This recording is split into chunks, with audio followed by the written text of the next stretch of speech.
রাজনীতি শুধু ক্ষমতার খেলা নয়, অর্থনীতি শুধু সংখ্যার মেলা নয়, সমাজনীতি কেবল তত্ত্বের জাল নয়, আর দুর্নীতি শুধু শিরোনামে আটকে থাকা কোনো গল্প নয়। যে কথাগুলো আমরা প্রতিদিন শুনি কিন্তু সহজে বুঝতে পারি না, যে সিদ্ধান্তগুলো আমাদের জীবন বদলে দেয় কিন্তু কেউ সহজ করে বলে না, এখানে আমরা চেষ্টা করব জটিল কথাকে সহজ ভাষায় ব্যাখ্যা করতে, অস্পষ্ট বিষয়কে স্পষ্ট করে তুলে ধরতে। এখানে কথা হবে সহজে, প্রশ্ন হবে সোজাসাপটা, যেন আপনি সহজে বুঝতে পারেন, ভাবতে পারেন এবং সঠিক সিদ্ধান্ত নিতে পারেন। আমন্ত্রণ কঠিন কথা সহজ অনুষ্ঠানের সাথে আছি আমি পারভেজ রেজা।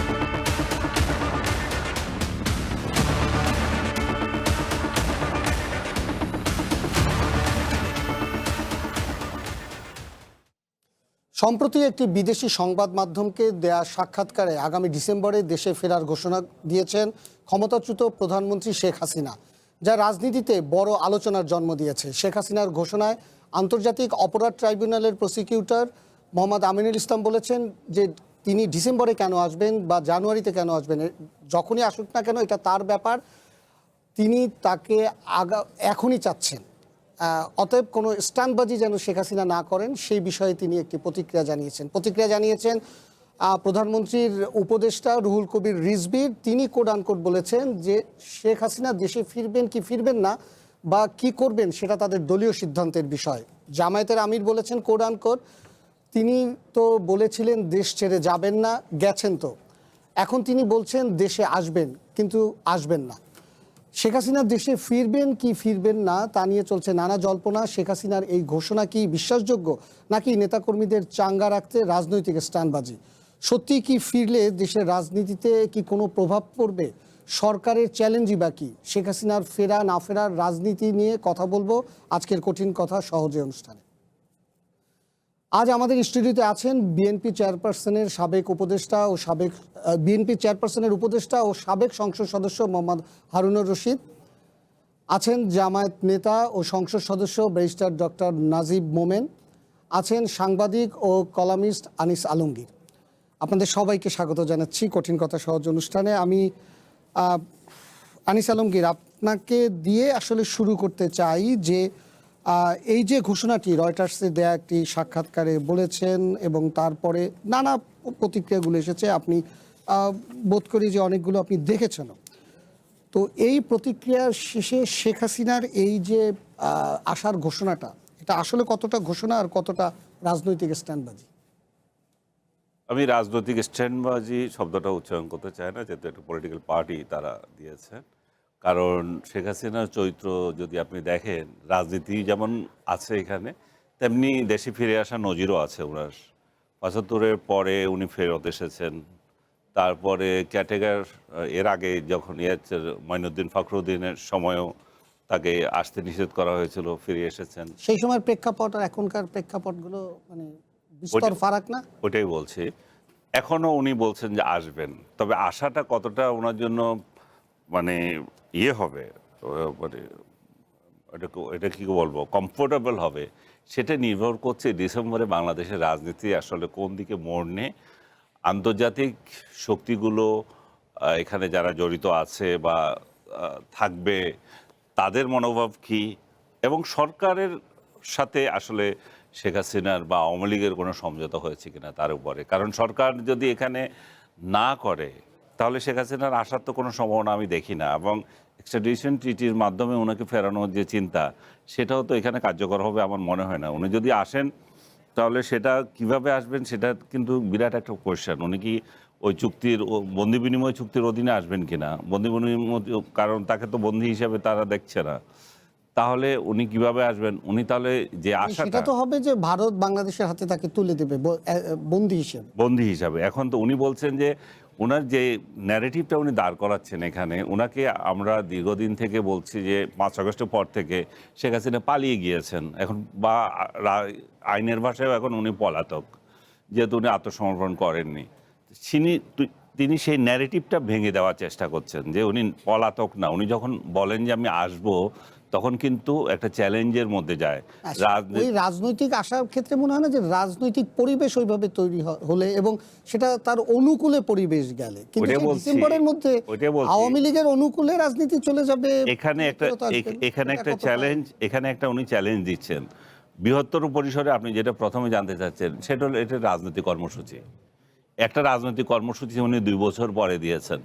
এই রাজনৈতিক কর্মসূচির মধ্যে স্পষ্ট করে বলে দিয়েছেন যে আমি শুধু আসবো না, আমার নেতাকর্মী যারা আছে তারাও আত্মসমর্পণ করবে। এখানে পজিটিভ দিক যেটা হচ্ছে সেটা হচ্ছে যে আইনের প্রতি সম্মান প্রদর্শন। এখন সরকারের উপর নির্ভর করছে। যদি ওইটা হয় আইনের প্রতি সম্মান প্রদর্শন, তাহলে তো এসে তাকে সরাসরি জেলে ঢুকতে হবে। ঢুকবেন, উনিকে বলেন না, উনি তো আত্মসমর্পণ মানে কি, জেলেই তো যাওয়া। আত্মসমর্পণ মানে তো আমি বাইরে থাকবো সেটা না।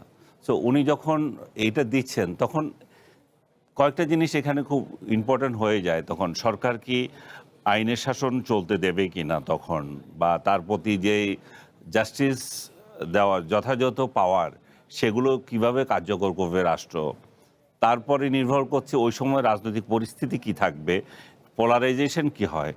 এখন জামাতের সাথে বিএনপির একটা রিলেশন এক ধরনের আছে, বা এনসিপির সাথে সরকারের একটা রিলেশন আছে।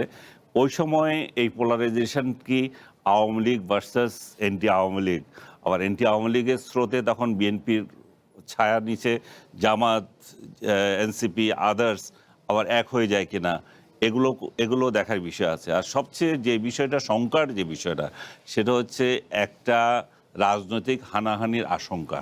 বাংলাদেশ এমন একটা পরিস্থিতিতে তখন তৈরি হতে পারে যদি ইয়ে না হয়, যদি সমঝোতার ভিত্তিতে না হয়, তখন এখানে একদল যাবে শেখ হাসিনার ডাকে, একদল বের হবে, আরেক দল এটা প্রতিহত করবে।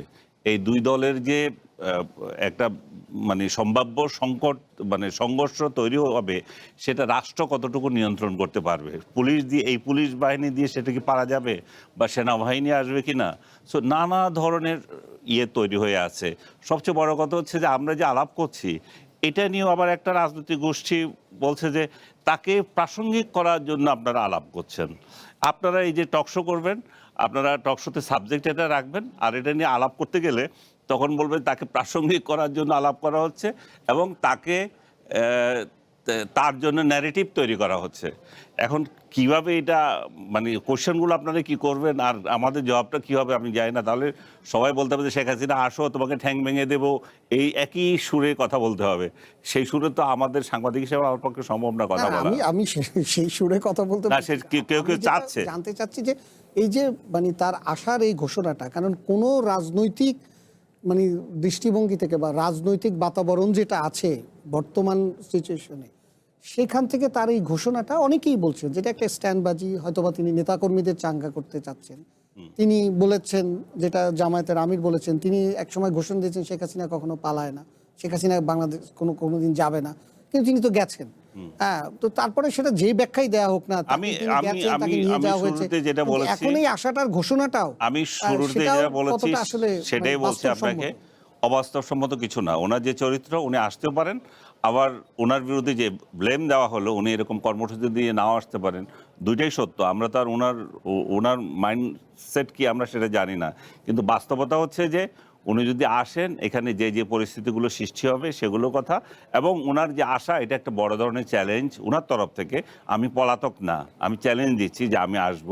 আরেকটা হচ্ছে যে রাজনৈতিক কর্মসূচি একটা ডিক্লেয়ার করে দিলেন যেটা ডিসেম্বর পর্যন্ত চলবে, তার নেতাকর্মীরা সেটা অনুসরণ করবে। সামনে কিভাবে এগোবে এবার সেটা তাদের রাজনৈতিক কর্মসূচির মধ্যে আছে, বা তাদেরই চিন্তা সেটা। হারুনা রশিদ, আপনার কাছ থেকে জানতে চাই আসলে বিএনপি কিভাবে দেখছে এই ঘোষণাটিকে। আর কি আমি পুরনো প্রশ্নগুলো করলাম না, মানে বিএনপির এই যে একটি ঘোষণা তার আসলো এবং আসছে, এবং সেখানে আপনাকে বলে রাখি যে এটাকে জামায়াতের পক্ষ থেকে কিন্তু একটু অন্যভাবে বলা হচ্ছে যে আনিস আলমগীরও যেটা বললেন যে সরকারের সাথে নিশ্চয়ই কি কোনো তার যোগাযোগ হয়েছে বা এ ধরনের একটা পরিবেশ সরকার করে দেবে। জামায়াতের সেক্রেটারি জেনারেল কিন্তু সেরকম একটি ইঙ্গিত দিয়েছেন। তিনি বলেছেন আওয়ামী লীগকে পুনর্বাসন করার জন্য সরকারের কোনো অংশ পরিকল্পিতভাবে কাজ করে থাকতে পারে, সরকারের কোনো অংশ এই ষড়যন্ত্র করবে, তাদের স্বার্থ কি মানে এই বিষয়গুলো আসলে ধন্যবাদ উঠছে। আজকে চ্যানেল ওয়ানে আমাকে আমন্ত্রণ জানানোর জন্য। এখানে আমাদের উপস্থিত সহ আলোচকবৃন্দ এবং চ্যানেল ওয়ানের আমাদের দেশ বিদেশের সকল দর্শকদেরকে জানাচ্ছি শুভেচ্ছা। আসলে আপনারা আজকে যে আলোচনার বিষয়বস্তু নির্ধারণ করেছেন, আমার মনে হয় যে এটা যৌক্তিক বিষয়বস্তুর আমি মনে করি না। কোন জায়গা থেকে? তার কারণ শেখ হাসিনার ফোনে আপনার সেই 5ই আগস্টের পরে সে দেশ থেকে পালিয়ে যাওয়ার পর এরকম মাঝে মাঝেই কিন্তু বিভিন্ন ধরনের সে আপনার তার বক্তব্য বা তার নেতাকর্মীদের সাথে টেলিফোনে আলাপ করেছে, এদের বক্তব্য আমরা ফেসবুকের মধ্যে সামাজিক যোগাযোগ মাধ্যমে এসছে। কিন্তু আসলে এইবারই আপনার- প্রথম রয়টার্সের মতো একটি আপনার সংবাদ মাধ্যমে উনি টেলিফোনে কথা বলেছেন বলে তারা দাবি করেছে। বাংলাদেশের যে প্রেক্ষাপটে শেখ হাসিনা পালিয়ে গেছে, সেই প্রেক্ষাপটের আলোকে শেখ হাসিনার এই মুহূর্তে ফিরে আসা, তার বয়স এবং এই চ্যালেঞ্জ গ্রহণ করা, অতীতের প্রেক্ষাপট আর 5ই আগস্টের প্রেক্ষাপট কিন্তু কমপ্লিটলি ডিফারেন্ট। আপনার 71-এর স্বাধীনতা মুক্তিযুদ্ধের পর শেখ মুজিব ক্ষমতায় আসার পর শেখ মুজিবের সময় আপনার দেশে গণহত্যা হয়েছে, বিচার বহির্ভূত হত্যাকাণ্ড হয়েছে, একদলীয় শাসন কায়েম হয়েছে, বাংলাদেশের বিরোধী দলগুলোকে বন্ধ করে দিয়ে আপনার তাদের উপর জুলুম নিপীড়ন চালানো হয়েছে এবং এক পর্যায়ে আপনার সেখানে বাংলাদেশে জরুরি অবস্থা জারি করতে হয়েছে এবং এক পর্যায়ে শেখ হাসিনা কিন্তু আপনার বলবো যে কতিপয় সামরিক অফিসারের দ্বারা শেখ মুজিব আপনার সপরিবারে নিহত হয়েছেন এবং সে সময় শেখ হাসিনা এবং শেখ রানা দেশে ছিল না। সেই সময়ের প্রেক্ষাপটটা শেখ হাসিনা বা শেখ রানা কিন্তু আপনার তারা নিরপরাধ ছিল, কিন্তু দেশের রাজনৈতিক প্রেক্ষাপটের আলোকে তখনও তাকে একটা রাজনৈতিক সমঝোতার মধ্য দিয়ে তাকে দেশের অভ্যন্তরে আসতে হয়েছে যে তার নিরাপত্তা বা তার রাজনীতি করার যে এসেই সে কিন্তু আপনার আওয়ামী লীগের সভাপতির দায়িত্ব গ্রহণ করেছেন। এরপরে যদি আপনি দেখেন যে 1/11-এর সময় শেখ হাসিনা কিন্তু ট্রিটমেন্টের নাম করে সে অনুমতি নিয়ে তৎকালীন সময় যে আপনার 1/11-এর আর্মি ব্যাক যে সরকার ছিল তাদের অনুমতি নিয়ে কিন্তু তিনি বাইরে গিয়েছিল, ফিরে এসছে। তখন এটা -2 ফর্মুলা একটা আপনার শোনা যাচ্ছিল। তখন তার বিরুদ্ধে মামলা বা এরকম কি ফাঁসির আসামি হিসাবে না, তখন মামলা হয়েছে এরকম কিন্তু ছিল না, আমি আপনার সেটা এরকম বলছি ছিল না। আর এবারের প্রেক্ষাপট কমপ্লিটলি ডিফারেন্ট। আপনার ধরেন যে সে দীর্ঘ প্রায় 1.5 যুগ বলা যায়, 2008 সালে ক্ষমতায় আসার পর থেকে এই 24 সালের 5ই আগস্ট পর্যন্ত যে পরিমাণ এদেশের মানুষকে গুম করেছে, বিচারবহির্ভূত হত্যাকাণ্ড ঘটিয়েছে, যে পরিমাণ মানুষকে সে আপনার বিনা বিচারে আটক রেখেছে, হয়রানিমূলক লক্ষ লক্ষ নেতাকর্মীদের মামলা দিয়েছে, বাড়িছাড়া করে রেখেছে। সর্বশেষ যে 5ই আগস্ট থেকে আপনার এই জুলাই, আপনার 6ই জুলাই না 5ই জুলাই পর্যন্ত যে আপনার যে রক্তপাত হয়েছে বাংলাদেশে, এইটা বাংলাদেশের 50 বছর হিস্ট্রিতে এরকম ঘটনা নাই। সে সময় আপনার ধরেন যে আইন প্রয়োগকারী সংস্থা পুলিশ এবং অন্যান্য তার যে এজেন্সিগুলো যে সরাসরি জনগণের সাথে যুদ্ধে লিপ্ত হয়েছিল। তা আপনি কি মনে করেন যে শেখ হাসিনা আপনার এই মুহূর্তে তার নামে বিচার চলছে, অলরেডি একটা বিচারের সাথে তার ফাঁসি হয়ে গেছে এবং অন্যান্য আরও অনেকগুলো মামলার এখন চার্জশিট প্রশ্ন ওই জায়গায় যে ফাঁসিতে ঝুলতে উনি আসবেন কিনা।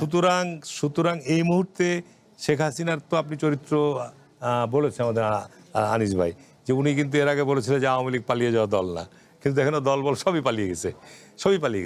সুতরাং শেখ হাসিনা দেশে এই মুহূর্তে তার দলবল সহ সবকে নিয়ে আসা বা সে একা আসা এটা বিরাট চ্যালেঞ্জের ব্যাপার এবং তাকে অবশ্যই আদালতে বিচারকের আমি আপনাকে প্রশ্ন যেটা করেছিলাম, জামাতের পক্ষ থেকে বিএনপিকে ইঙ্গিত করে কথা বলা হচ্ছে যে তাদের সাথে তাদের একটা সমঝোতা হয়ে থাকতে। আমি জামাত ইসলাম কি বলো না বলে এটাও আমি আমলে নিতে চাই না।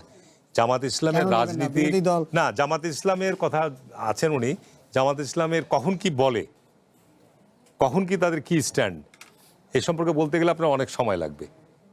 আপনার 71 বলেন, আপনার 75 পরবর্তী বলেন, 86 বলেন, 96 বলেন এবং এই সময় বিভিন্ন সময় তাদের বিভিন্ন যে কর্মকাণ্ড সে আলোচনা অনেক সময় লাগবে। জামাত ইসলাম বিরোধী দলের জায়গা থেকে বিরোধী দলের যে বিভিন্ন কথা বলছে তাদের মতো তারা বলছে, স্বাভাবিক বলতেই পারে যে বিএনপির সাথে আমি অনুমান নির্ভর কোনো বিষয়ের উপর আলোচনা করতে চাই না। আজকে যদি আপনি বলেন যে জামাত ইসলামী বলেছে, তার জবাব আমি কিভাবে দেবো? এটা একটা অনুমান করে বলছে। বিএনপির সাথে বৈঠক হয়েছে, বিএনপির সাথে আলোচনা হচ্ছে, বিএনপির সাথে এরকম আতাত হচ্ছে, এই ধরনের অবাস্তব অযৌক্তিক কথা আমার মনে হয় জামাত ইসলামের মতো দায়িত্বশীল দলের জায়গা থেকে বর্তমান এই দেশের মধ্যে একটা বিভ্রান্তি ছড়ানো, আমি জামাতকে মনে করি এরা বিভ্রান্তি ছড়ানোর ক্ষেত্রে এদের জুড়ি মেলাবার। তো সুতরাং এই ধরনের বিভ্রান্তি ছড়ানো উচিত নয়।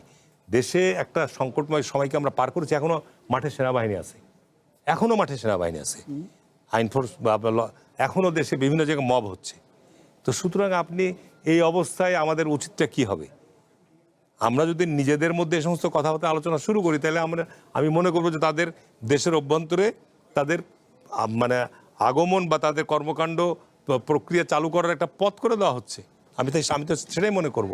বিএনপিকে দোষারোপ করার মতো কোনো সুযোগ নেই। বিএনপি আওয়ামী লীগের সাথে জন্মগতভাবেই আওয়ামী লীগের ব্যর্থতার উপরই বিএনপির জন্ম, এবং আওয়ামী লীগের সঙ্গেই বিএনপি গত 40 বছর 50 বছর বলেন পার্লামেন্টারি রাজনীতিতে তাদের সঙ্গে বিএনপির প্রতিযোগিতা হয়েছে, প্রতিদ্বন্দ্বিতা হয়েছে। আমরা গণতন্ত্রে বিশ্বাস করি এবং আমরা চাই গণতন্ত্রের প্রক্রিয়ার মধ্য দিয়ে রাষ্ট্রের ক্ষমতা পরিবর্তন হোক, গণতন্ত্র চর্চা হোক।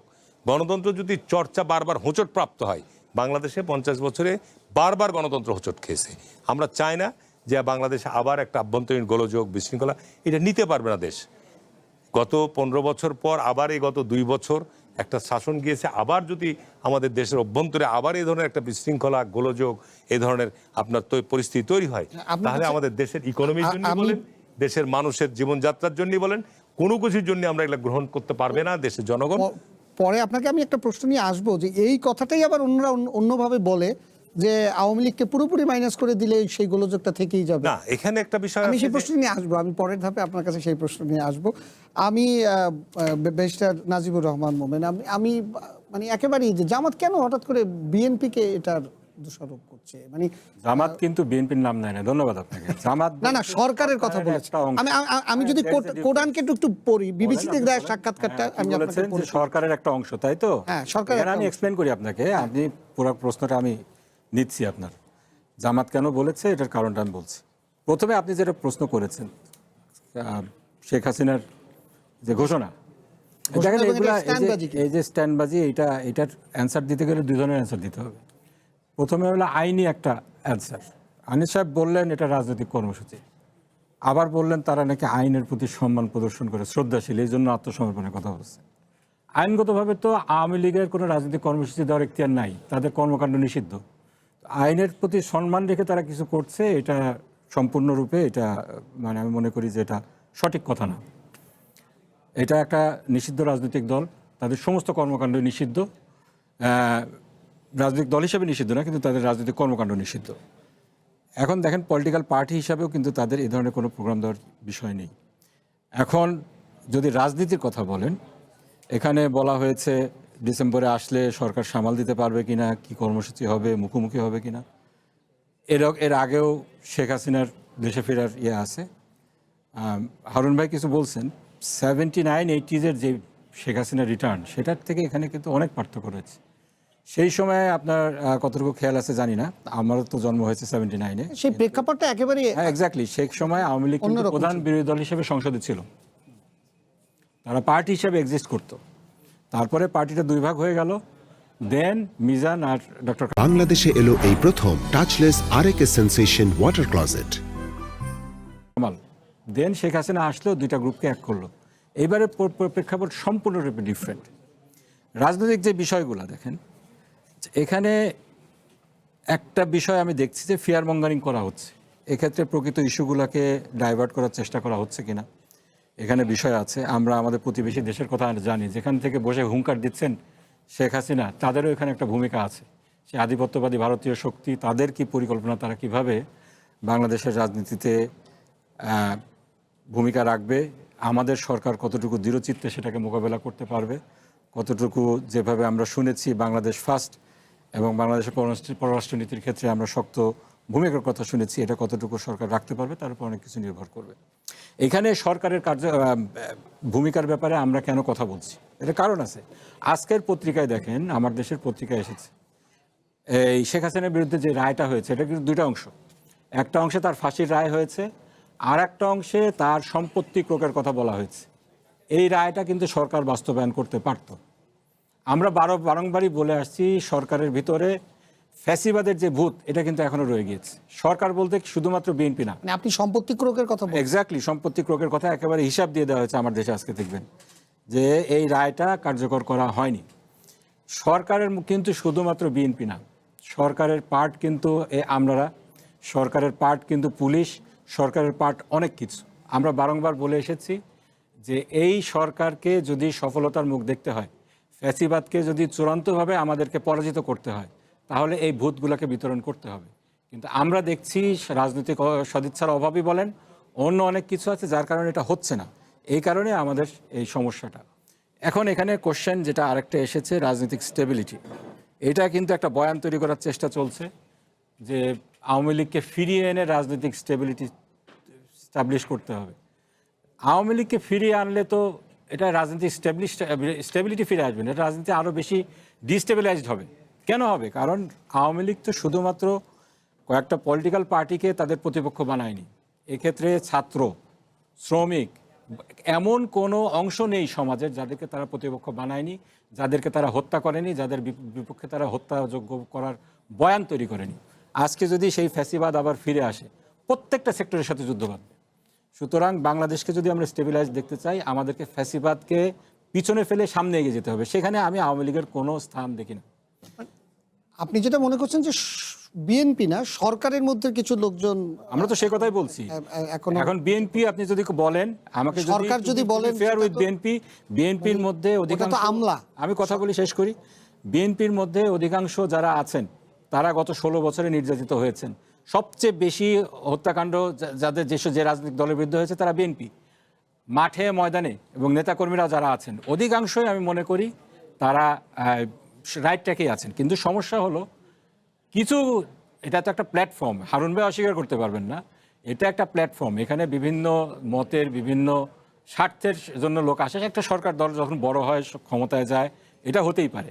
কিন্তু এইটাই বিএনপির চ্যালেঞ্জ যে তারা এটাকে কতটুকু কন্টেইন করতে পারবে। সরকারের মধ্যে সর্ষের মধ্যে যে ভূতটা রয়েছে, ফ্যাসিবাদের ভূত, এটাকে তারা কতটুকু কন্টেইন করতে পারবে। এই যে সুসময়ের সময় এসে কিছু লোক এই যে সুবিধাভোগীর ভোগ করার জন্য আধিপত্যবাদের ক্রিয়ানক হিসাবে কাজ করার চেষ্টা করছে, এদেরকে কতটুকু কন্টেইন করতে পারবে, এটাই সরকারের বড় চ্যালেঞ্জ।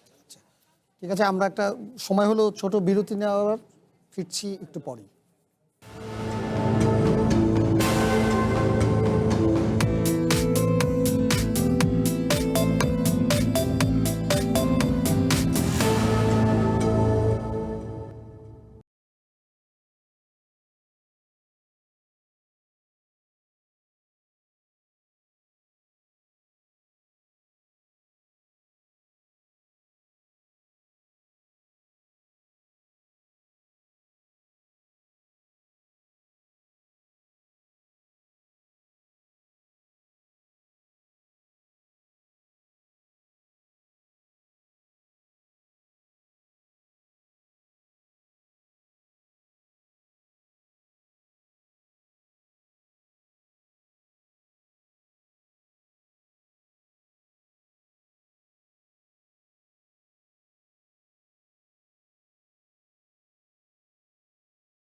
বাংলাদেশে এলো এই প্রথম touchless RAK sensation water closet. সমাজ রাজনীতি যে বিচার ব্যবস্থা করে গেছে, এটা এখন তো সেটাও চলমান আসছে। 2 বছর ধরে তো কোনো একটা ব্যক্তি বিনা বিচারে আটক থাকতে পারে না। হাজার হাজার কর্মী নেতা ওদের জেলে বন্দি আছে। আমার সাথে যে জেলে ছিল আমার এক রুমমেট, সে ছিল বাংলাদেশ যে সায়েন্স ল্যাবরেটরিতে চাকরি করে একটা ছেলে। সে রাজনীতির সাথে কোনো সম্পর্কিত নয়, তাকে রাজনীতি বানিয়েছে এবং তার দোষ কি, সে সহসভাপতি কোনো এক কমিটি আওয়ামী লীগের, ছাত্রলীগের। সে বলছে জিন্দিগি তো আমি সহসভাপতি ছিলাম না। এখন তাকে ফেসবুকে একটা সহসভাপতি বানিয়ে তাকে বছরের পর বছর 2 বছর চলতেছে। তো এটাই যদি হয়ে থাকে তাহলে ওই ছেলেগুলো ওরা কিভাবে সাহস পাবে যে বলবে যে না ভাই আমি আসি, আমি রাজনীতি করবো, পরের দিন তো ওকে তুলে নিয়ে যাবে। এখন ঘটনা শুনেন আপনি যেটা বলতেছেন যে প্রাসঙ্গিকতার বিষয়টা, আওয়ামী লীগ মনে হয় যেন অপ্রাসঙ্গিক হয়ে গেছে। ভাই যেটা বলছিলেন যে জামাত এবং বিএনপি মিলে একজোট হয়ে এখন যেভাবে ঐক্যবদ্ধভাবে চলা উচিত এবং তাতে সামনে দেশ এগিয়ে যাবে, না হয় সেটা ওনারা স্বপ্ন দেখতে পারেন শুধুমাত্র। আওয়ামী লীগকে ছাড়া বাংলাদেশের রাজনীতি আগাবে না, এটা হচ্ছে কথা। কেন আগাবে না? কারণ যারা আওয়ামী লীগকে কারণ আওয়ামী লীগ যারা করতো, আওয়ামী লীগ যে পার্সেন্টেজ, তারা তো বিলুপ্ত হয়ে যায় না, তারা আছে এবং তাদের ভোট নেওয়ার জন্য ওনারা যখন ইলেকশন করেছেন তখন তাদের ভোট নেওয়ার জন্য কিন্তু তাদের সাথে যোগাযোগ করতে হয়েছে। তাহলে তারা কিন্তু ভোট কেন্দ্রে গিয়েছেন এবং অন্যকে তারা ভোট সবাই যেতে পারে না, অনেকে গিয়েছে। সমর্থকরা যেতে পারবে না, যাবে না কেন? সমর্থকরা তো যেতে পেরেছে, সবাই তো আর না, সবাই তো আর বাড়ি ছাড়া না, অনেকের বাড়ি ছাড়া, অনেকে বাড়ি ছাড়া, আপনি হয়তো খোঁজও রাখেন না। এত লোক বাড়ি ছাড়া, এত লোক যেতে পারছে না, তো বাড়ি ছাড়া থাকে। কিন্তু আমি যে জিনিসটা আপনাকে বলতে চাচ্ছি সেটা হচ্ছে যে আওয়ামী লীগ প্রাসঙ্গিক, আওয়ামী লীগ রাজনীতিতে প্রাসঙ্গিক এবং আওয়ামী লীগ যে বাংলাদেশের রাজনীতিতে প্রাসঙ্গিক সেই বিষয়ে এই জন্যই এখন আমরা আলাপ করছি। এই জন্যই যে জাতীয় সংসদ একটা আমাদের প্রতিষ্ঠিত হয়েছে, সেখানে জামাত নিয়ে কথা হয় না, সেখানে আওয়ামী লীগ নিয়ে কথা হয়। তাহলে আওয়ামী লীগ হচ্ছে তাদের প্রধান প্রতিদ্বন্দ্বী। আওয়ামী লীগ হচ্ছে এই মুহূর্তে সরকারি দল যারা আছে তাদের প্রধান শক্তি, তা হচ্ছে আওয়ামী লীগ। আওয়ামী লীগকে এত প্রাসঙ্গিক, এত বিরোধী শক্তি, তাহলে আওয়ামী লীগকে নিয়ে আলাপ করতে হচ্ছে। সো আপনি শেখ হাসিনা আসতে পারবে কিনা সেটাও বারবার আলোচনা হচ্ছে। সেই জায়গায় আমি আপনাকে একটা কথা বলি যে সরকারের সাথে যদি কোনো ডিল না হয় শেখ হাসিনা আসতে পারবেন না। এখন সরকারের সাথে ডিলটা কে করবে? এখন বহিঃশক্তি আছে, এখানে ভারত আছে, এখানে আমেরিকা আছে, আর বহু শক্তি আছে। আপনারা যেহেতু খুশি হয়ে যাচ্ছেন যে ইউনূসকে এনেছে সরকার, যারা এনেছিল, ইউনূস তাদের স্বার্থ উদ্ধার করে দিয়ে চুক্তি করা, যা করা, বিমানবন্দর দেওয়া, অমুক দেওয়া, গোলামির যা কিছু করা সব কিছু করে দিয়ে গেছে, কিন্তু স্থিতিশীল বাংলাদেশ তো দিতে পারবে না। স্থিতিশীল বাংলাদেশ কি ইউনূস যাদেরকে ক্ষমতা হস্তান্তর করলো এখন একটা নির্বাচিত সরকার, এই নির্বাচিত সরকারও কি যাদের মুরব্বী, যাদের স্বার্থ বহন করবে এই সরকার, তাদের স্বার্থ বহন করতে পারবে কিনা? কারণ দেশ যদি অস্থিতিশীল হয় তাহলে সেই স্বার্থ বহন করতে পারছে না। এখন আমাকে বলতে দেন, আপনি তো আমাকে বলতে দেন, আপনি শুধু কোয়েশ্চেন করেন।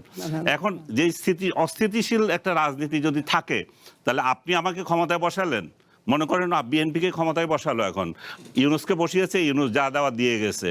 ইউনূস তো আর দীর্ঘায়িত হতে পারে নাই, কারণ তার ইমেজ শূন্যে নামিয়ে গিয়েছিল এবং যত চেষ্টা করুক সে আর পারে না। এখন তারেক জিয়াকে ক্ষমতা দিল, তারেক জিয়া কি সে স্বার্থ রক্ষা করতে পারবে? সে যারা এই ক্ষমতার পেছনে আছে তারা সেটা দেখবে। তারা যদি দেখে যে না, তাহলে এই অস্থিতিশীল রাষ্ট্রে আমার স্বার্থ তো উদ্ধার হবে না, তাহলে অস্থিতিশীল রাষ্ট্রকে স্থিতিশীল করতে হলে কি করতে হবে? তাহলে আওয়ামী লীগকে এখানে ইনক্লুড করতে হবে, যাদেরকে আমরা করেছিলাম, উচ্ছেদ করেছিলাম। সেটাও তো একটা ফর্মুলা হতে পারে।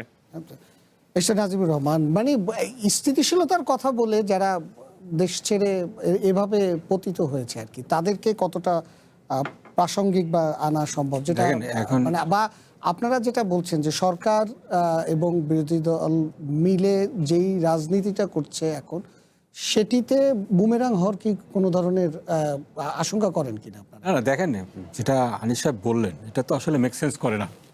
গত 18 বছরে আওয়ামী লীগ ধাপে ধাপে যে পর্যায়ে চলে গেছে, তাদের পর্যায়টা ছিল তারা ছাড়া আর কেউ এক্সিস্ট করতে পারবে না, এটা তারা নিশ্চিত করেছে। এবং পর্যায়ক্রমে বাংলাদেশের প্রত্যেকটা এলিমেন্টকে তারা শত্রু বানিয়ে নিয়েছে। এবং এটা যে তারা করেছে, এরপরে কি তাদের মধ্যে কোনো রিমোর্স আছে যে না আমরা যা করেছি ভুল করেছি? করেনি, কোনো রিমোর্স নেই তাদের। এখন তাদেরকে ফিরিয়ে এনে আবার দেশের স্টেবিলিটি রক্ষা করতে হবে। তার মানে কি, তারা আসলে তো অন্য কাউকে তারা কারো এক্সিস্টেন্স তারা স্বীকারই করে না, সবাইকে তারা এলিমিনেট করতে চাবে। এটাতে কি দেশ একটা এলিমেন্ট, যেই এলিমেন্টটা অন্য সবাইকে নির্মূল করতে চায়, সেই এলিমেন্টটাকে আবার ডেকে এনে আপনি স্টেবিলিটি স্ট্যাবলিশ করবেন, তারপরে আপনি কোএক্সিস্টেন্স স্ট্যাবলিশ করবেন, এটা তো হয় না। আপনি যথার্থই একটা জিনিস পয়েন্ট আউট করেছেন, আওয়ামী লীগ কিন্তু গত নির্বাচন বর্জনের ঘোষণা দিয়েছিল। এখন আমরা শুনছি আওয়ামী লীগের নেতাকর্মীরাই সে কথা শোনে নাই। ডাকসুর ইলেকশন আমরা একই কথা দেখেছি, ডাকসু ইলেকশন বর্জনের কথা বলেছিল, যেখানে আওয়ামী লীগ নাই কোনো ইলেকশন হতে পারে না, এই ধরনের কথা তারা বলেছে। বাংলাদেশে কিন্তু 2টা ইলেকশনই হয়েছে, বিপুল সংখ্যক মানুষ সেই এই নির্বাচনে ভোট দিয়েছে। এটাতে কি সাজেস্ট করে যে আওয়ামী লীগের যে হম্বিতম্বি, আওয়ামী লীগের যে লম্ফজম্প, এটাও ইন্ডিয়া থেকে বসে বসে করতে পারবে। এ ধরনের স্টান্টবাজি কিন্তু নতুন না, আওয়ামী লীগ আগেও করেছে, জানেন। ওই তত্ত্বাবধায়ক গত জোট সরকারের আমলে তারা ট্রাম্প কার্ড খেলার চেষ্টা করেছিল, এইগুলো স্টান্টবাজি। এখন প্রশ্ন হলো এটা তারা করছে কেন? তারা এই যে প্রাসঙ্গিক আমরা আলোচনা করছি, এই প্রাসঙ্গিক থাকার জন্যই করছে। এবং শেখ হাসিনা তো, আর যারা বিদেশে বসে বড় বড় হুঙ্কার দিচ্ছে, তারা দেশের নেতাকর্মীরা তাদের ভাগ্যে কি ঘটলো না ঘটলো এটা নিয়ে তারা বদার না। তারা নিজেরা নিজেদের অস্তিত্বের স্বার্থে নিজেদেরকে টিকে রাখার স্বার্থে, প্রাসঙ্গিক থাকার স্বার্থে এই কথাগুলো তারা বলবে। বাংলাদেশের আওয়ামী লীগ বলেন, সরি টু সে বিএনপির মধ্যেও টু এন এক্সটেন্ট এটা আছে। আপনার পলিটিক্যাল পার্টি হিসাবে যেদিন শেখ হাসিনা মারা যাবে, আপনি কি মনে করেন যে ডাইনেস্টিক পলিটিক্যাল সিস্টেম যদি জয় কিংবা পুতুল বাংলাদেশে না আসে, কিংবা এরকম একটা শিখণ্ডী তারা দাঁড় করাতে না পারে, পলিটিক্যাল পার্টি হিসেবে তারা এক্সিস্ট করবে না। আওয়ামী লীগ পার্টি হিসেবে কয়েক শত টুকরা হয়ে যেতে পারে, ঠিক আছে? সেখানে বাংলাদেশ আওয়ামী লীগ ডেকে এনে তাদেরকে আবার শেখ হাসিনার পরে আর বাংলাদেশে আপনি কোনো আওয়ামী লীগ দেখছেন? আমি তো দেখছি না, থাকবে কিভাবে? এটা ডাইনেস্টিক পলিটিক্যাল সিস্টেম। আপনি কি মনে করেন আওয়ামী লীগের প্রেসিডেন্ট অন্য কেউ হবে আর আওয়ামী লীগের নেতাকর্মী মেনে নেবে? আমরা তো -2 ফর্মুলার সময় দেখেছি কি হয়েছে, ঠিক আছে? 81 সালেও যখন শেখ মুজিবের পরে যে আওয়ামী লীগ আমরা দেখেছি, প্রধান বিরোধী দল ছিল, তারা দুই ভাগ হয়ে গিয়েছে। তখন শেখ হাসিনাকে ডেকে এনে আবার তাদের আওয়ামী লীগকে রিভাইভ করতে হয়েছে, ইউনাইটেড করতে হয়েছে। এই ধরনের পলিটিক্যাল পার্টি আসলে ওই একটা বংশ চলে যাওয়ার সাথে সাথে এমনিতেই তারা ডিজলভ হয়ে যায়। আমাদের সামনে চ্যালেঞ্জ, আওয়ামী লীগ যেভাবে সমাজের প্রতিটা, একটা রাষ্ট্রের প্রতিটা অর্গানকে নষ্ট করে দিয়েছে, বিচার বিভাগ বলেন, আপনার প্রশাসন বলেন, সকল কিছুকে দলীয়করণ, এই ফ্যাসিবাদের বংশবৎ করার মাধ্যমে যেভাবে ধ্বংস করে দিয়েছে, এটাকে পুনর্গঠন করা। এক্ষেত্রে আমাদের কোঅপারেশন অবশ্যই লাগবে। আমাদের ন্যাশনাল ইউনিটি তো একটা ক্ষেত্রে তো অবশ্যই লাগবে, দেশের ক্ষেত্রে তো আমাদেরকে কোনো আপোষ করা চলবে না। কিন্তু সেক্ষেত্রে আপনারা কোনো জায়গায় সেই ইউনিটিতে একটু লুজ দেখছেন না, লুজ তো এখন আমি যেটা বললাম, আপনার কাছে আমি যেটা বললাম, এখানে আমরা যদি দেখি সরকারি দল কোনো বাংলাদেশের স্বার্থের বিরুদ্ধে যাচ্ছে, যে কোনো কিছু ব্যত্যয় হচ্ছে, আমাদেরকে তো কথা বলতে হবে। কথা না বললে তো এটা আপনি তো এক্সপেক্ট করেন না। আওয়ামী লীগের সময় যেমন সকল কিছুকে একেবারে দমিয়ে রাখা হয়েছিল, গৃহপালিত বিরোধী দল ছিল, সেই রকম তো এক্সপেক্ট আমাদের কাছ থেকে করবেন না। রাষ্ট্রের 2টা অঙ্গ, সরকারি দল, বিরোধী দল, গণতান্ত্রিক শাসন ব্যবস্থার যে 2টা চাকা, এই 2টাকে তো সমানভাবে ফাংশন করতে হবে। আমরা সরকারের সমালোচনা করব, কিন্তু একটা জায়গায় আমাদের ন্যাশনাল ইউনিটি লাগবে। আমি মনে করি 24-এর বিপ্লব পরবর্তীতে এই ফ্যাসিবাদকে আর ফিরতে দেওয়া যাবে না, এটা ওয়ান অফ দোজ এলিমেন্টস।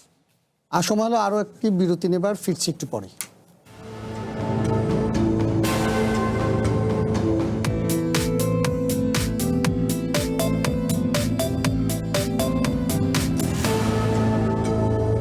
স্বাগত কঠিন কথা সহজ অনুষ্ঠানে। আমরা আলোচনা করছিলাম যে শেখ হাসিনার সাম্প্রতিক ঘোষণা নিয়ে, যে তিনি ডিসেম্বরে ফিরবেন বলে একটি ঘোষণা দিয়েছেন।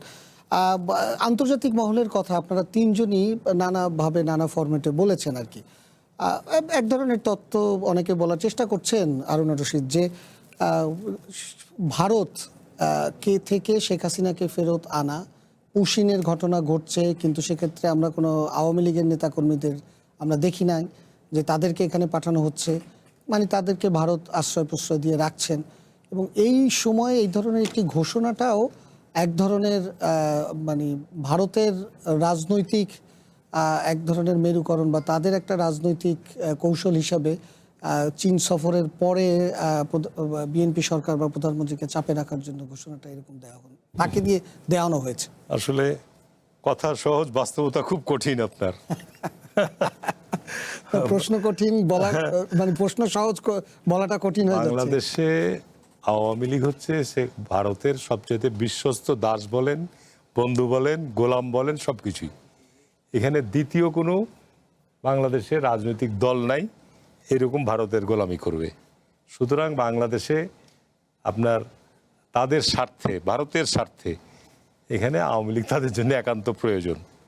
সুতরাং পার্শ্ববর্তী বৃহত্তম রাষ্ট্রের সাথে এখনও পর্যন্ত আমাদের দেখেন কোনো সম্পর্ক স্বাভাবিক হয়নি আমি বলবো। স্বাধীনতার পর থেকে বাংলাদেশের সাথে ভারতের বিভিন্ন সরকার পরিবর্তন হয়েছে, কিন্তু সরকার টু সরকার ভারতের যে সম্পর্ক সেটা কিন্তু 5ই আগস্টের পর শেখ হাসিনা পালিয়ে যাওয়ার পর এখনও কিন্তু স্বাভাবিক পর্যায়ে আসেনি।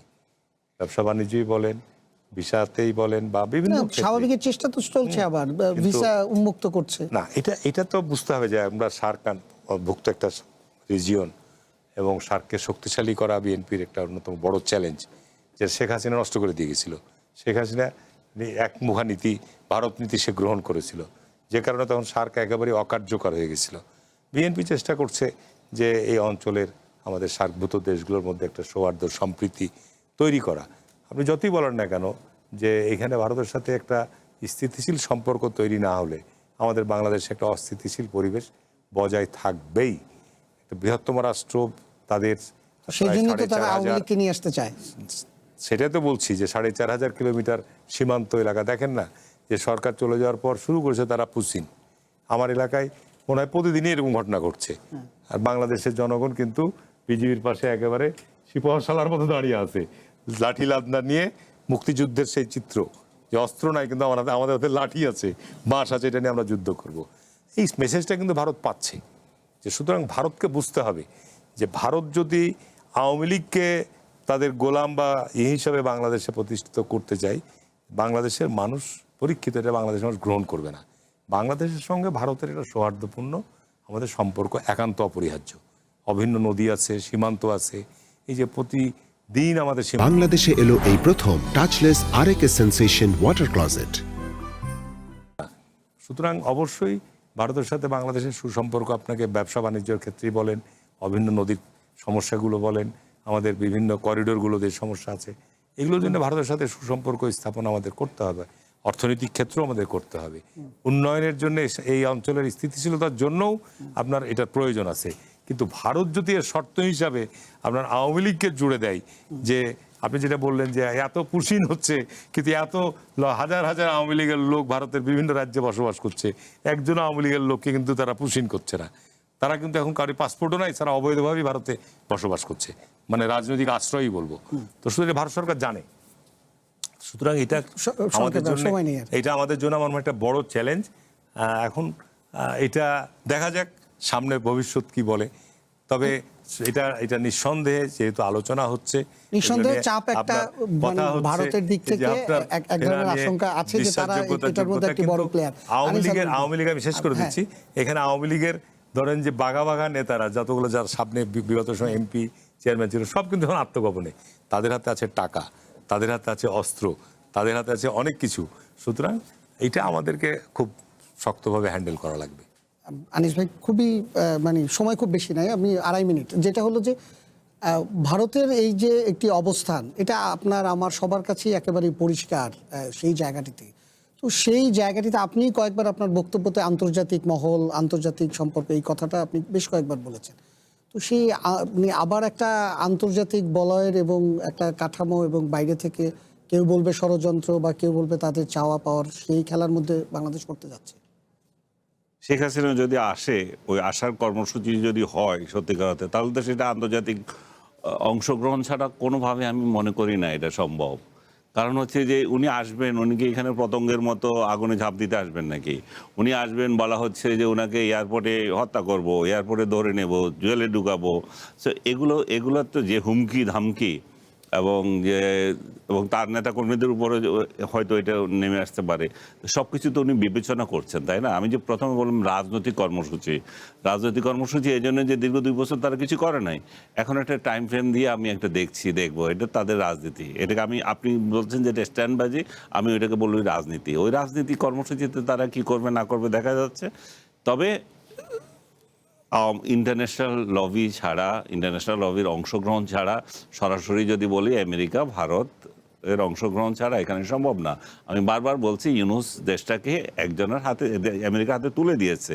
আমেরিকা যদি দেখে আপনি যে তো শুধু ইউনূসের কথা বলেন, কিন্তু ভারতের হাতে কি আওয়ামী লীগ তুলে দিয়েছিল না দেশে? দিয়েছিল, সেই জন্য তাদের পতন হয়েছে না, সেই প্রসঙ্গ তো আর নাই। এখন তো আমরা আমেরিকার গোলাম হিসেবে আছি, আমেরিকার অঙ্গ হিসেবে আমরা অ্যাক্ট করছি। তো এখন যদি আপনি আমেরিকা যদি এই রাষ্ট্রটা ঠিকমতো চালাতে চায়, তাহলে কাদের, সে তো একটা স্থিতিশীল রাষ্ট্র চাইবে।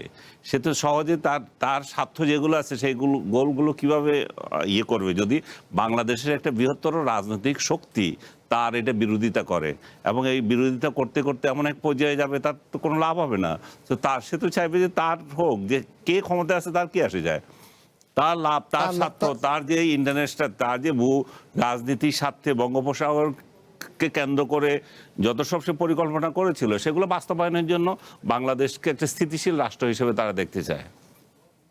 ব্যারিস্টার নাজিবুর রহমান, আপনি কি মনে করছেন যে এই আন্তর্জাতিক বুহে চক্রের মধ্যে যেটি বাংলাদেশ ছিল আমরা বলতে পারি, বা আছে আমরা বলতে পারি, যে সেই জায়গা থেকে আসলে সামনের দিনগুলোতে বিরোধী দল এবং সরকারি দল দুই দলের যে এক এজেন্ডা, সেটিতে স্ট্রিক্ট থাকার মতো অবস্থা বাংলাদেশে থাকবে? দেখেন, এই আন্তর্জাতিক ষড়যন্ত্রের তত্ত্ব গত 18 বছরে আমরা অনেক শুনেছি। হারুন ভাইও এটা নিশ্চয়ই স্মরণে থাকবে। অমুক দিন আমেরিকা সিগন্যাল দিচ্ছে, আর্মি কু করে একেবারে করে দেবে। পলিটিক্স এত সোজা না, বা কোনো বিদেশি শক্তি চাইলেই বাংলাদেশে কাউকে এভাবে এস্টাবলিশ করে দিবে যার বিরুদ্ধে এতগুলো ভিতরে যদি সেই শক্তিটা না ভিতরের প্রত্যেকটা অর্গানকে এজিটেট করে রেখে আপনার এভাবে এটা সম্ভব না। দেখেন, জাতিসংঘ নিজেই তো একটা এনকোয়ারি করছে, সেখানে কাদেরকে দোষ দেওয়া হয়েছে? শেখ হাসিনা তার সরকার, যেভাবে তাদেরকে সেখানে চিত্রায়িত করা হয়েছে। আমার মনে হয় না ইন্টারন্যাশনাল কোনো শুধু ইন্ডিয়া, যেহেতু তাদের আধিপত্যবাদী এজেন্ডা রয়েছে, হারুন ভাই যেটা বললেন, তাদের বংশবদ্ধ হলো আওয়ামী লীগ, সুতরাং তারা সবসময় চাইবে, কিন্তু প্রকাশ্যে চাওয়ার মতো তাদেরও মুখ আছে বলে আমি মনে করি না। তারা প্রকাশ্যে ডিমান্ড করবে আওয়ামী লীগকে এস্টাবলিশ করতে হবে as a condition of bilateral relation. এত বোকা, এত কাঁচা পররাষ্ট্রনীতি তাদের নাই।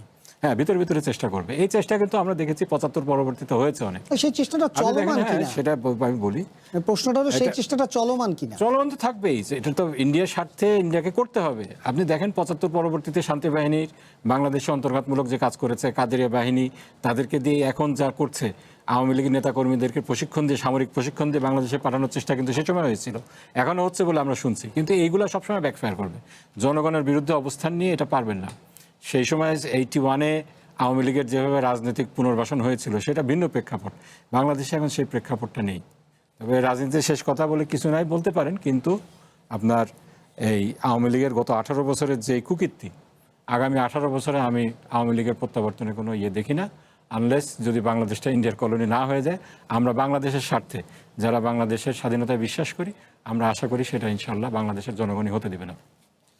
আপনাদের তিনজনকে অসংখ্য ধন্যবাদ, এবং আজকের মতো এখানেই শেষ করছি। আমরা চেষ্টা করেছি জটিল বিষয়গুলোকে সহজ করে বলতে, কারণ সুশাসন, সুব্যবস্থা, গণতন্ত্র টিকে থাকে প্রশ্নে, আর পরিবর্তন আসে বোঝাপড়ায়। সময় এখন আপনার ভাববার এবং প্রশ্ন করার। আবারও দেখা হবে। শুভরাত্রি।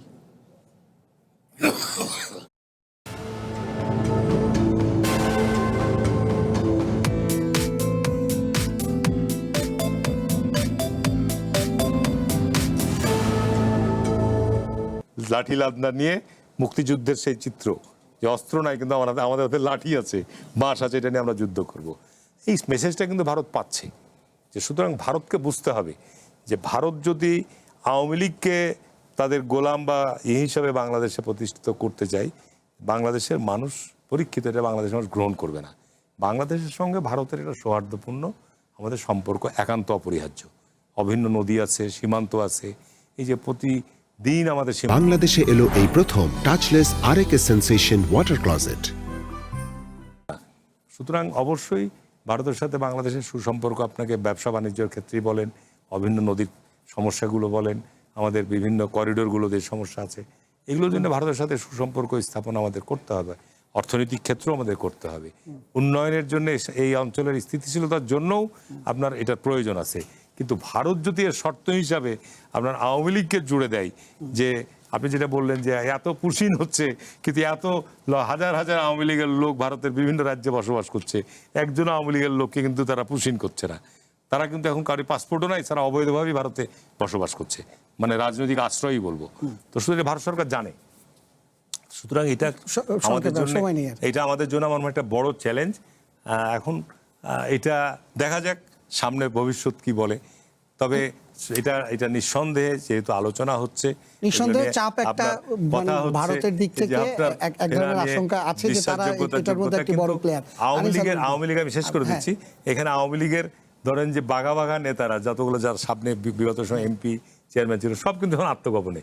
তাদের হাতে আছে টাকা, তাদের হাতে আছে অস্ত্র, তাদের হাতে আছে অনেক কিছু। সুতরাং এটা আমাদেরকে খুব শক্তভাবে হ্যান্ডেল করা লাগবে। আনিস ভাই, খুবই মানে সময় খুব বেশি নাই, আমি 2.5 মিনিট। যেটা হলো যে ভারতের এই যে একটি অবস্থান, এটা আপনার আমার সবার কাছেই একেবারেই পরিষ্কার সেই জায়গাটিতে। তো সেই জায়গাটিতে আপনি কয়েকবার আপনার বক্তব্যতে আন্তর্জাতিক মহল, আন্তর্জাতিক সম্পর্ক, এই কথাটা আপনি বেশ কয়েকবার বলেছেন। তো সেই আবার একটা আন্তর্জাতিক বলয়ের এবং একটা কাঠামো, এবং বাইরে থেকে কেউ বলবে ষড়যন্ত্র বা কেউ বলবে তাদের চাওয়া পাওয়ার, সেই খেলার মধ্যে বাংলাদেশ করতে যাচ্ছে। শেখ হাসিনা যদি আসে, ওই আসার কর্মসূচি যদি হয় সত্যিকার অর্থে, তাহলে তো সেটা আন্তর্জাতিক অংশগ্রহণ ছাড়া কোনোভাবে আমি মনে করি না এটা সম্ভব। কারণ হচ্ছে যে উনি আসবেন, উনি কি এখানে পতঙ্গের মতো আগুনে ঝাঁপ দিতে আসবেন নাকি? উনি আসবেন, বলা হচ্ছে যে ওনাকে এয়ারপোর্টে হত্যা করব, এয়ারপোর্টে ধরে নেব, জেলে ঢুকাবো।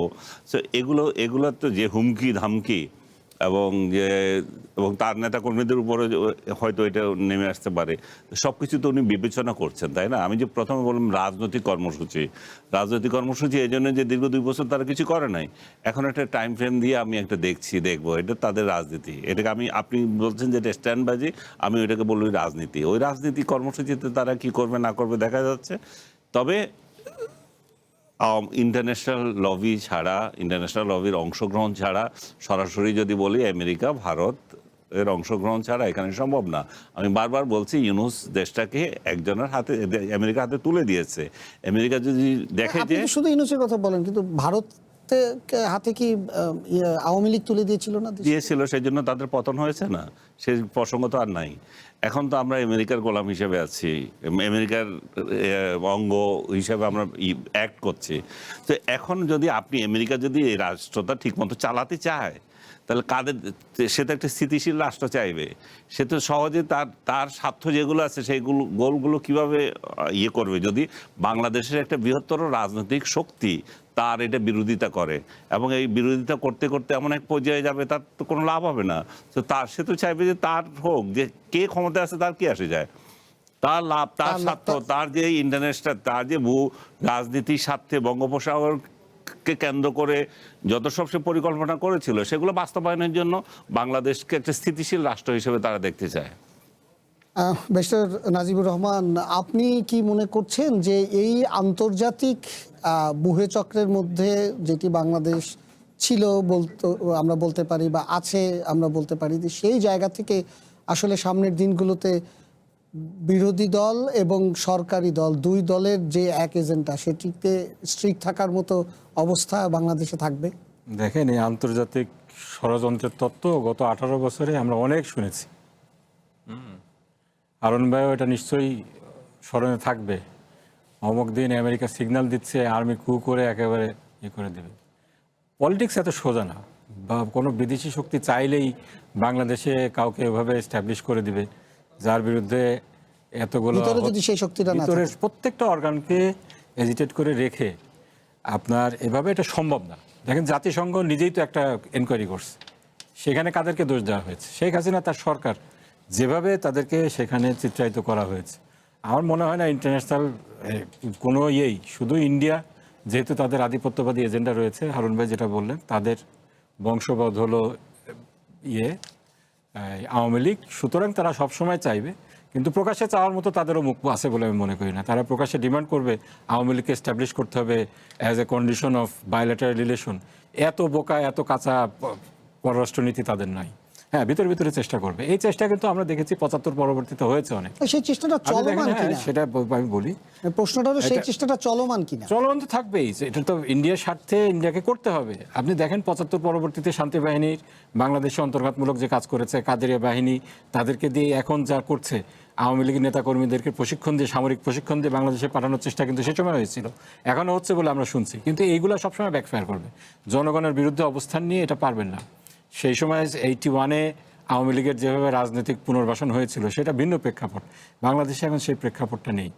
তবে রাজনীতির শেষ কথা বলে কিছু নাই বলতে পারেন, কিন্তু আপনার এই আওয়ামী লীগের গত 18 বছরের যে কুকীর্তি, আগামী 18 বছরে আমি আওয়ামী লীগের প্রত্যাবর্তনের কোনো দেখি না, আনলেস যদি বাংলাদেশটা ইন্ডিয়ার কলোনি না হয়ে যায়। আমরা বাংলাদেশের স্বার্থে যারা বাংলাদেশের স্বাধীনতায় বিশ্বাস করি, আমরা আশা করি সেটা ইনশাল্লাহ বাংলাদেশের জনগণই হতে দেবে না। আপনাদের তিনজনকে অসংখ্য ধন্যবাদ এবং আজকের মতো এখানেই শেষ করছি। আমরা চেষ্টা করেছি জটিল বিষয়গুলোকে সহজ করে বলতে, কারণ সুশাসন, সুব্যবস্থা, গণতন্ত্র টিকে থাকে প্রশ্নে, আর পরিবর্তন আসে বোঝাপড়ায়। সময় এখন আপনার ভাববার এবং প্রশ্ন করার। আবারও দেখা হবে। শুভরাত্রি।